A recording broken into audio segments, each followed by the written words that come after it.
বহু সানিয়েছে কথা বলে না যদিও বহু ৮-৯ দিন ধরে একটা মিথ্যা কথা সারা বিশ্বের মোড়লদেরকে শোনাচ্ছে যে আমি নির্বাচিত ছিলাম, আমাকে উৎখাত করা হয়েছে। এটা তারা মিথ্যা কথা।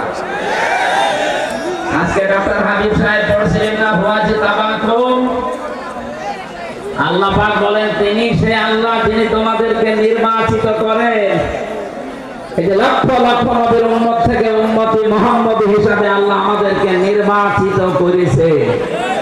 নির্বাচিত করা লাগে যে পদ্ধতির মাধ্যমে, তার নাম নির্বাচন। তার নাম কি? আরো ধরে বলেন।